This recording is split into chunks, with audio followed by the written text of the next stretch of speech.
and welcome. My name is Jim Lee, and this is the Unity of Las Vegas Sunday Experience.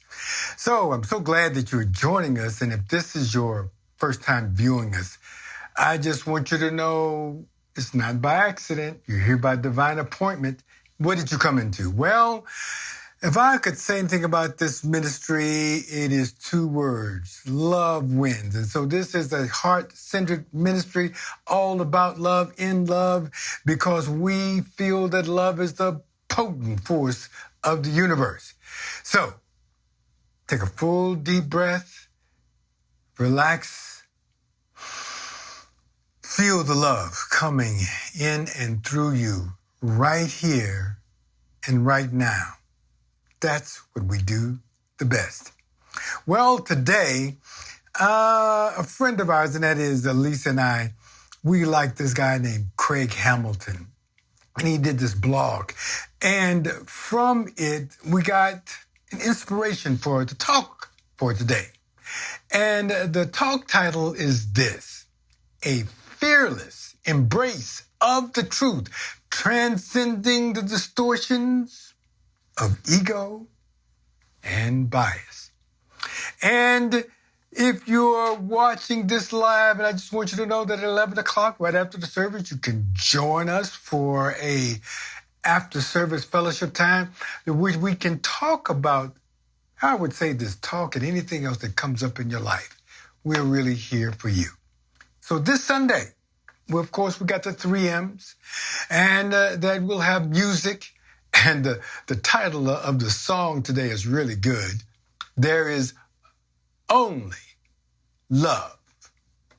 There is only love. Can't wait to hear it. And then we'll have the message and, of course, the meditation by Lisa. Hi, friends. Today I'm performing a song by Reverend Michael Gott, speaker, author, musician, and the spiritual leader of one of the largest Unity churches, Unity of Houston. I was very fortunate to get to work with Michael Gott a few years ago when I attended a songwriters workshop where he contributed to one of my songs, The Place You're Living In.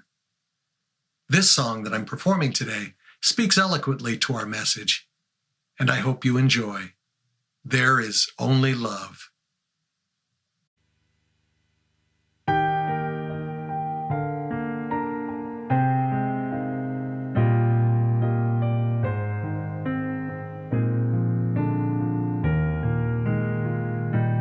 In this moment, in this place, I remember who I am, letting fear and worry fall away from me. I open my eyes and see there is only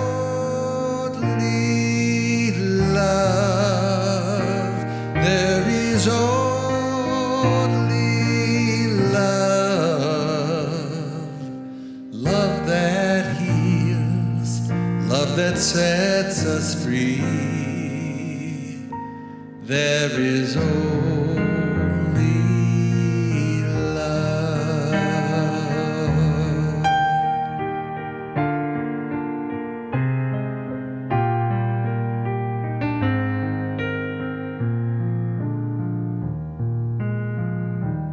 When I lose myself,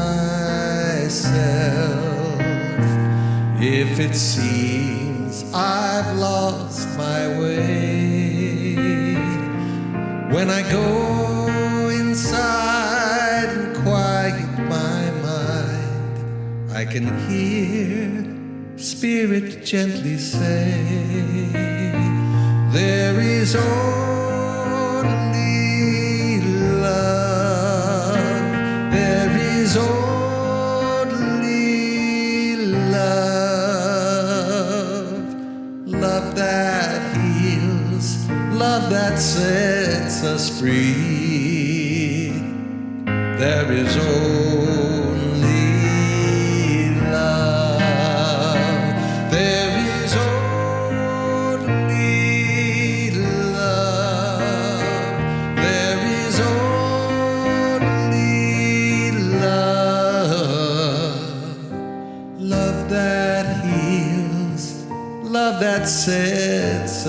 free. There is only love.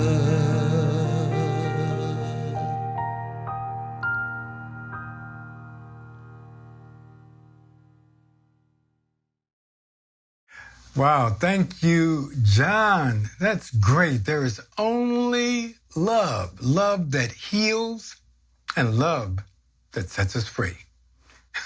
Really, really good. And so now the talk title today is simply this: a fearless embrace of the truth, transcending the distortions of ego and bias. Gosh, in this current environment, it's difficult really to know the truth. We got this fake news that's everywhere, and we've got these conspiracy theories, and what used to be scientific facts now have turned into political, polarizing topics. Wow. We're seeing such an erosion of what are we called the truth and the values. And years ago, there was a TV commercial and it said, where's the beef? Well, today, a lot of us could say, where's the truth? Where's the truth? Well, some people who are pluralists would say, everybody's got their own truth. I got my truth. You got your truth. All God's children got the truth. Well, is that really it? Can we move forward with everybody having a little individualized truth? The other day, I was at the dog park. I go to the dog park every morning at about 5:30, 6 o'clock.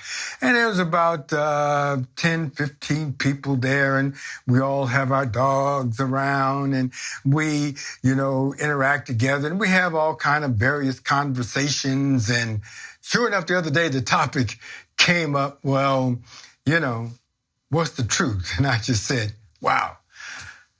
When I was in elementary school, I believe everything the teacher said was the truth.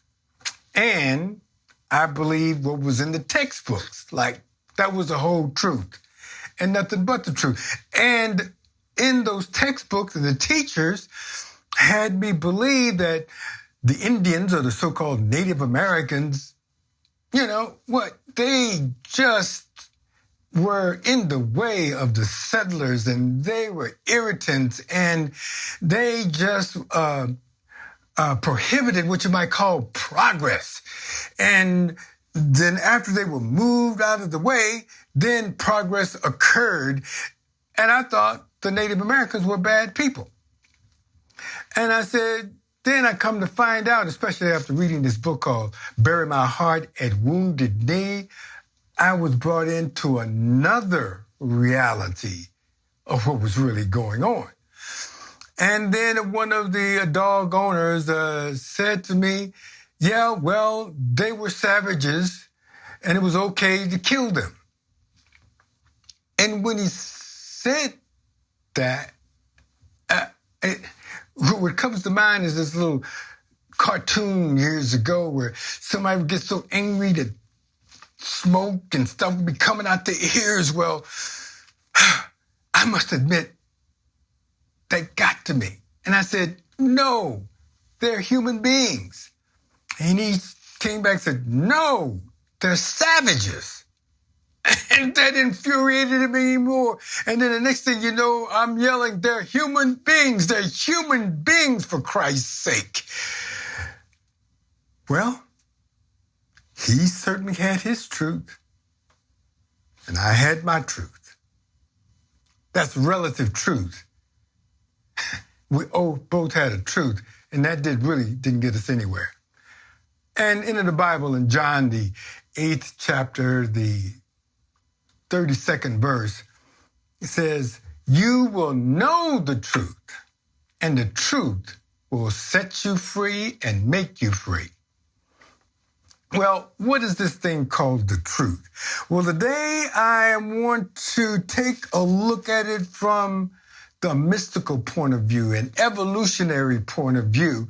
And believe it or not, Charles Fillmore, the co-founder of Unity, in an article from the first issue of Modern Thought back in 1889, we shall express our view upon all questions according to the light we have today. If tomorrow's light is stronger, we will shift our views to suit it, for we follow truth wherever she leads, and we accord our contributors the same privilege. Well, let's take a look at this. I love this. Charles Fillmore is talking about a truth now that's evolutionary. This truth now that is moving forward, and this truth now that's not stagnant, because there's an old concept that truth was this permanent fixed thing. Well, take a look. Is it really permanent? Is it really fixed? Because the universe is expanding. Therefore, the essence and the presence is expanding. Well, there's something evolutionary going on here. I want us to take a moment now and love this evolutionary look, because the other thing is, the truth is, we really can't see everything to see the truth. Our brains is a great, I would call it a 16-bit processor that can process around 10,000 thoughts a day. The only problem is there's 1 million bits of information that's floating around, and we don't see everything. We don't see gamma rays. We don't see radio waves. We don't see X-rays. There's a lot of things we don't see. In fact, we only see 0.001% of what's available for us to see. And so that means that 99% of what's going on, we really don't see it. And with that 0.001% that we do see, it's distorted by our thoughts of, and I would call it our way of perceiving things based upon our cultural experiences, our conditioning. And with this, it creates this paradigm and this particular way of thinking that distorts things.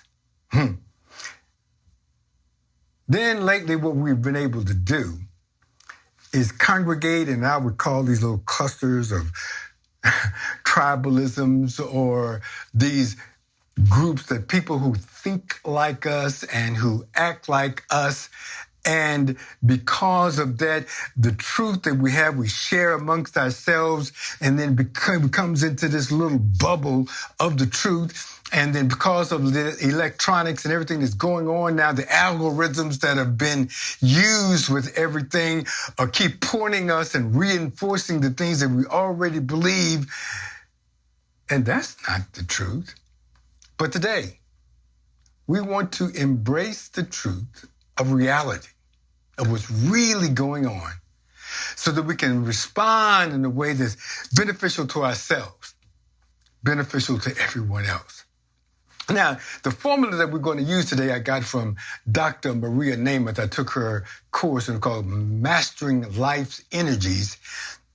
And she says, in order to accomplish something, you need to be able to look, see, tell the truth, and then you can take authentic action.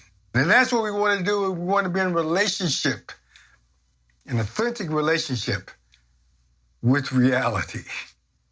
Well, because of our sense of separation, we have a distorted view of what's going on, first of all, and the ego takes over, and we've got to unhook ourselves from these ways of thinking so that we can start to see what's really there. So the first thing that I want us to do, number one, is just take a deep breath and just say, I am willing to face everything and avoid nothing. Now notice it says, I am willing. And it doesn't mean that you have to do it perfectly. It doesn't mean that it's ingrained all the time. I just want us to relax and say, I am willing to face everything and avoid nothing. That is looking. We gotta look. We gotta look at everything with nothing left out. Look means we're willing to face it out there, and we look inside as well.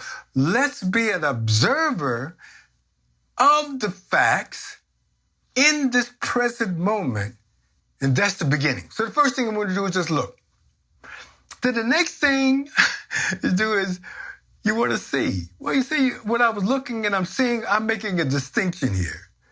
And the next thing is I want to set an intention. Is I want to see the truth more than anything. Now you say you want to see the truth. Now seeing, when metaphysically is different than looking. When you're seeing, we're now taking on the concept that we are looking through the divine as the divine, because the divine is the only thing that there is.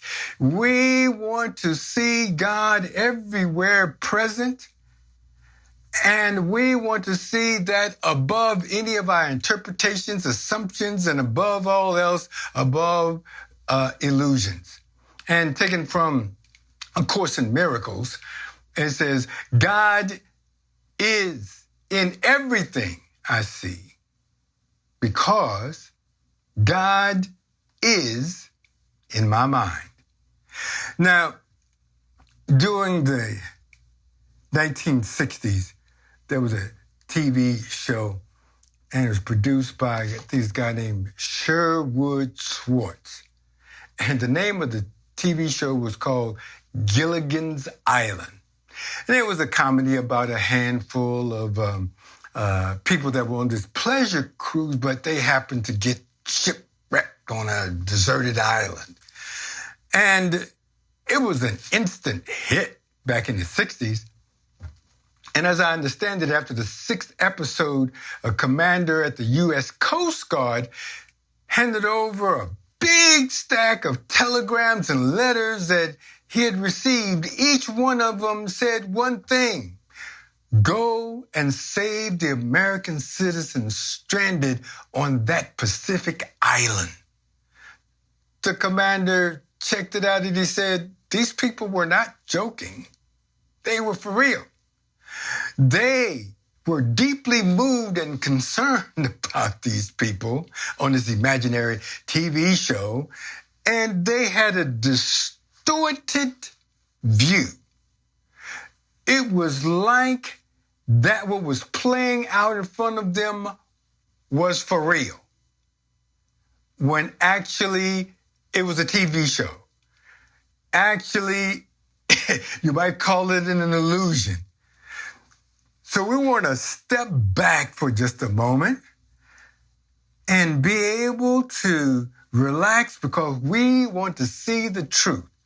So we're going to affirm, I want to see the truth more than anything else, more than the illusions. This is what we're doing. Now, in this next step, I call it love in action, or faith. In order to see God everywhere, in order to see the truth, it's going to take love, and faith. Now, this is a very tricky thing because if you want to look around and to be able to open up to love and see love everywhere, see God everywhere, then you have to have faith. You say, well, I don't see it.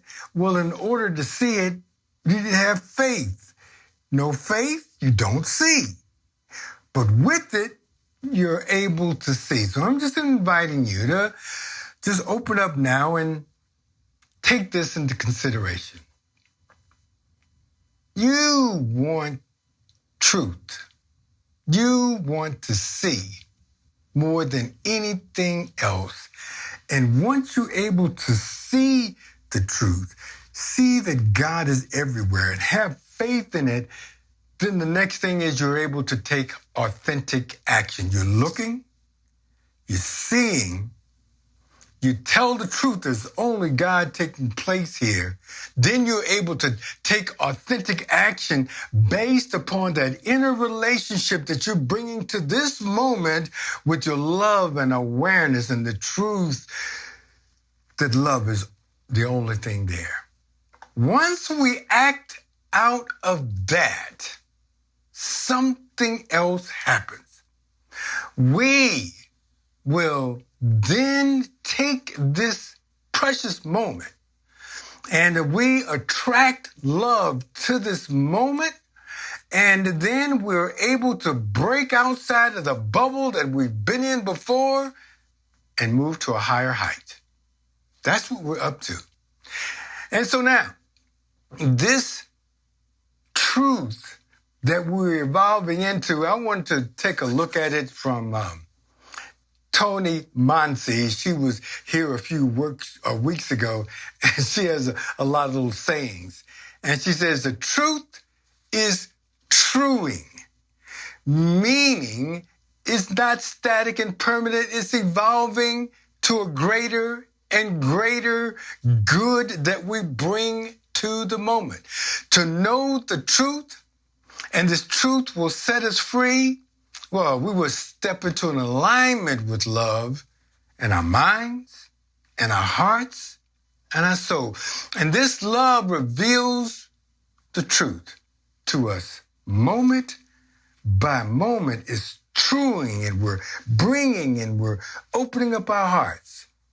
Okay, now let me go back to the story from the very beginning.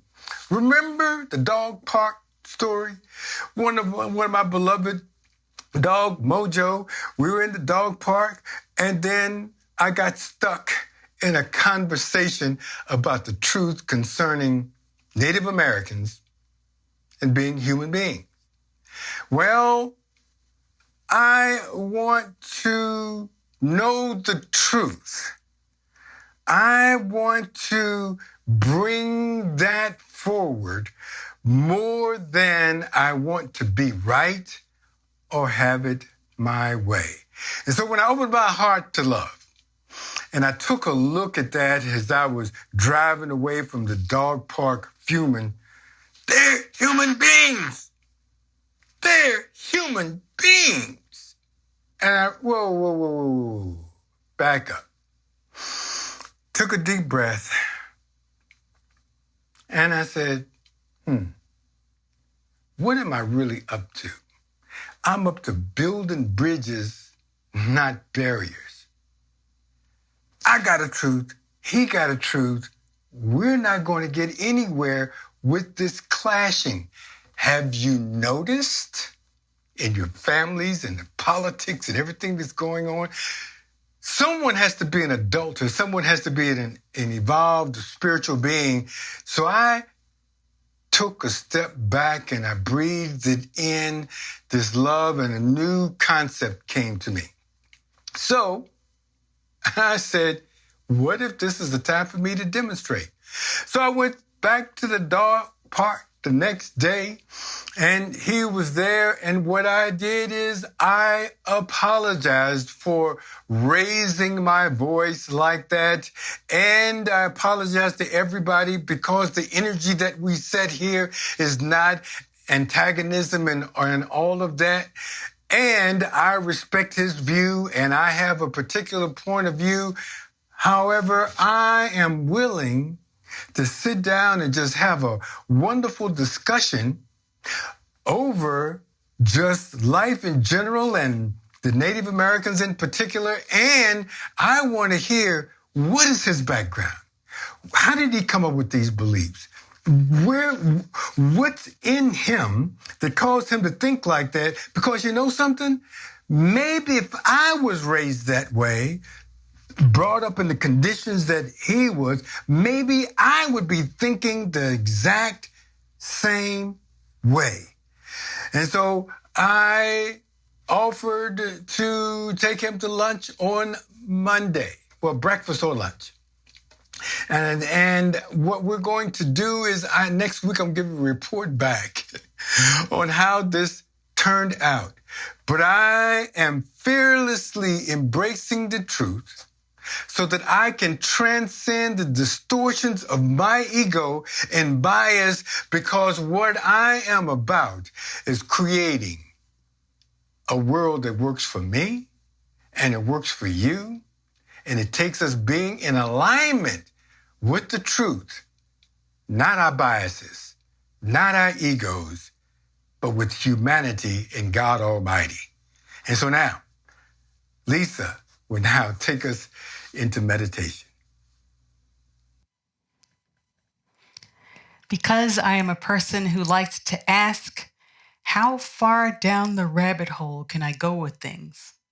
At this point, I am asking, so how can we be in direct conscious relationship with the truth in the most potent and powerful way possible, regardless of what is showing itself on the world stage? I found it necessary over the years to shift my understanding of the truth and of God to be more in alignment with what I was learning about the nature of the universe through quantum physics and other ways that are more and more expanded. At the age of 12, Teilhard de Chardin, the famous paleontologist and Jesuit priest, made a similar shift, and for him, it initiated an existential crisis. So Teilhard grew up in a beautiful rural area in France, known for its natural beauty. And he was particularly drawn to the study of rocks and found delight in a particular piece of iron from a plow. And he supposed that this piece of iron was representative of an enduring object, representing what he called this one essential thing, this one thing that he could count on, that was free from change and therefore free from imperfection. However, after a storm, Teilhard discovered that his precious piece of iron had rusted. And he tells that he then threw himself onto the ground and cried with the bitterest tears of his life. And as a result of this devastating experience, he would have to seek his one essential thing beyond the imperfections of this world, beyond the imperfections of matter. So at the age of 17, he entered the Jesuit Society, and over time, through the combination of his studies in metaphysical Christianity and science, he came to find that what was most trustable, that one essential thing in the universe, was change or evolution itself. He found a spiritual centering in the evolving, highly relational nature of the universe. And he came to see in this a humanity evolving in and with it towards an ever-expanding expression of love. I like the quote that Jim used from Charles Fillmore that encourages us in saying we should follow the truth wherever she leads. The truth that we see today may not be the truth we see tomorrow, because the seeking of truth is a living process inside of a living, ever-evolving universe. So this invites us not to have a static image of the truth off in a distance somewhere that we are ever aspiring to reach, but to relate to it more like a verb, as an activity that we consciously engage in. My good friend Tony refers to this process as truing. And Craig Hamilton says that one of the most profound spiritual principles or practices that he knows of is when we say, I want to see the truth more than anything. And with this statement, we are surrendering even our dearest of beliefs to the evolution of love. I want to see the truth more than I want to hold on to my belief that the Native Americans are human beings deserving respect. In every moment, we have an invitation to consciously engage in this truing process, allowing ourselves to be made anew in each moment.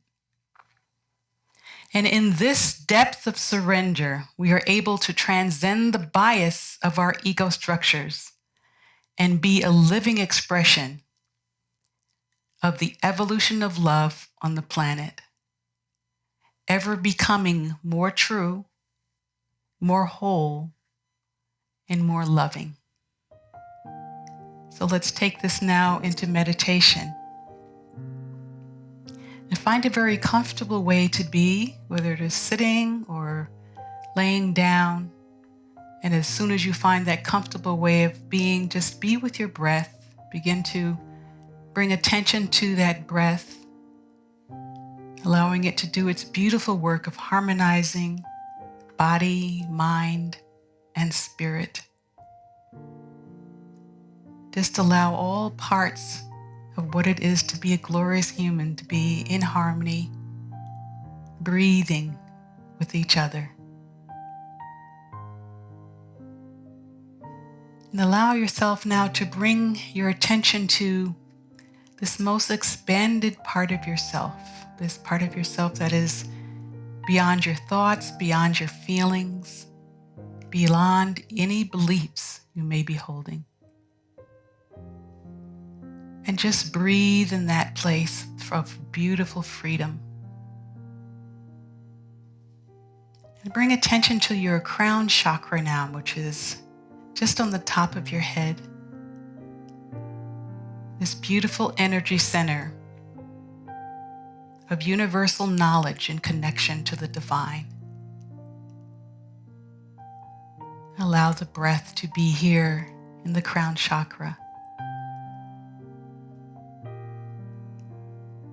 And imagine now a golden light coming from the cosmos and entering the top of your head through this crown chakra.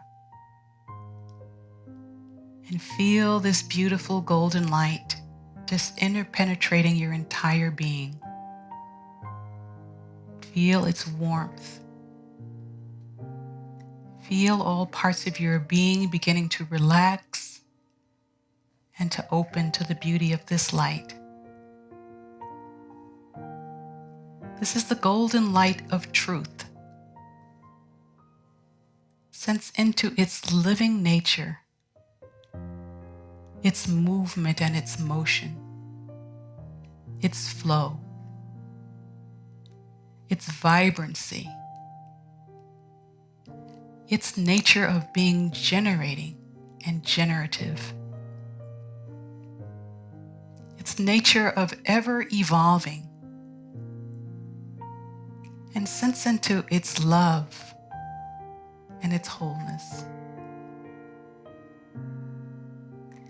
Sense also into its centering nature, even in its vibrancy and motion. Feel this quality of centering and holding. And allow yourself to be interpenetrated by this centering nature, its warmth, its loving nature that is both so familiar and new. And sense how trustable this truth is.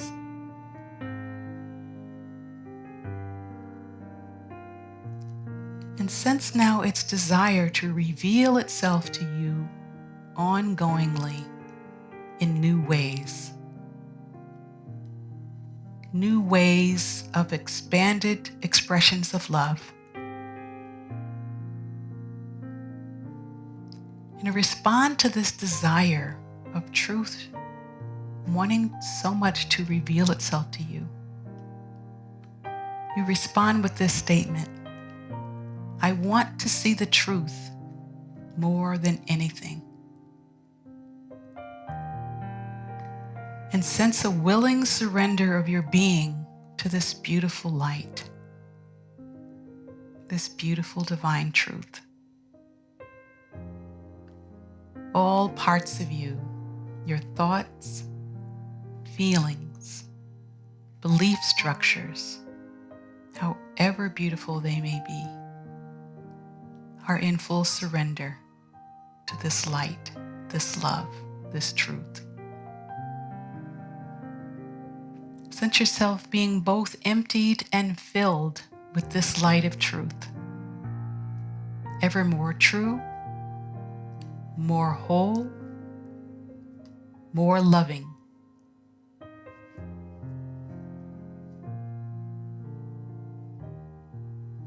And take another deep breath in, being with the beauty of this truth, feeling this willingness of it to reveal itself to you, and you're being in deep surrender.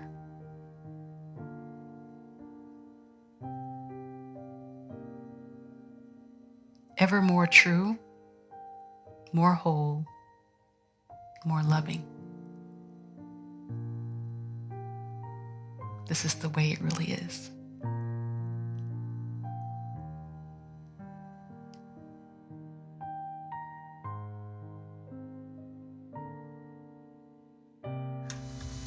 Thank you. Thank you, Lisa, for wonderful, heartfelt meditation. Ever more true, more whole, more loving. That's the way to be. So thank each and every one of you for joining us today. We can, I would say, just love on each other each and every Sunday. And so I'm so glad that you're here to feel this love. And just want you to know you could join us for fellowship time right after church around 11 o'clock. And you can register on the website or check the instructions out in the comments section to join us. And if this service supports you in any kind of way, I'm just asking you to do a couple of things, and that is click the subscribe button and join this community. Love to have you. Just want you to know that we have Wednesdays, weekly inspiration. You can join us there as well. Share this video with family, friends, co-workers, anybody that you think that is hooked in polarity and all of this. Maybe this could help them. Also, I'm inviting you to partnership with us. One, through positive prayer, send us your love and energy. Then also through financial support so that we can keep moving and offering this to you and expanding and growing as we are. You can give by the website, via text, and I just want you to know however you give, everything is appreciated. We just fill you with love.